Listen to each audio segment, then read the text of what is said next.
O Oleiros pechou a xornada como líder do Grupo 1 Santiago da segunda Futgal.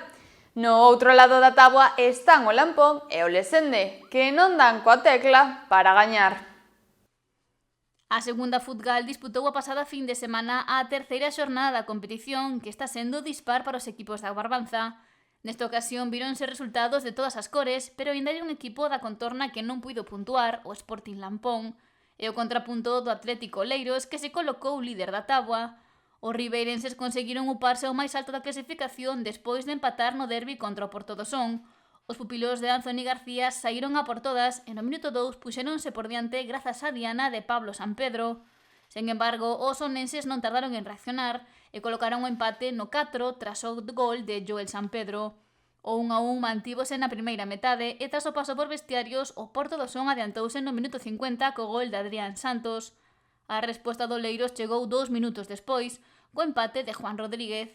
Pasada a hora de xogo, Santos volveu a bater a portería local para adiantarse, pero no tramo final, Pablo Sampedro colocou de novo as táboas co 3-3, un punto máis que deixa o Atlético Oleiros líder, mentres que o Porto do Son é 14º. O Arte segue a escalar postos na clasificación e esta xornada subiuse ao 7º lugar tras impoñerse ao Milladoiro. Os de Sergio Pérez xogaron un partido moi serio ante un gran rival. A igualdade imperou durante case todo o partido, pero un solitario tanto de Alejandro Pérez no 89 decantou a balanza a favor dos artistas. Os verdes suman así a súa segunda vitoria consecutiva e contan con 6 puntos de 9 posibles. Xusto por debaixo, no 8º lugar, está o Xuventuaguiño. Esta fin de semana viviron outro derbi comarcal ao medirse o Taragoña e os 3 puntos quedaron na tasca. Sen embargo, o encontro comezou de cara para os rianxeiros co gol de Adán Maneiro no minuto 4. Os locais empataron a media hora de xogo grazas ao tanto de Fernando Millán, 1-1 co que se chegou ao descanso. Na segunda metade o Xuventud tomou o mando, golpeando no 51 a través de Cristian Martínez para desfacer a igualdade e no 76 coa diana de Juan Abeijón para facer o definitivo 3-1. O Taragoña pechou a xornada no 13º posto da táboa. O Xuño ascendeu ata 10º lugar despois de facerse con 3 importantes puntos no derbi co Lesende Concello de Lousame.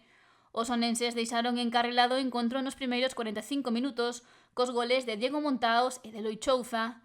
Xa na segunda parte, Rami sentenciou o derbi co 3-0. Tras esta derrota, o Lesende pasa a ocupar o penúltimo posto. O Cruído Noia B caeu de xeito doloroso na súa visita ao Victoria Fútbol Club. Os santiagueses impuxeronse cun gol no 89, polo que o filial do Noia é 11º ao ter só 3 puntos no seu haber.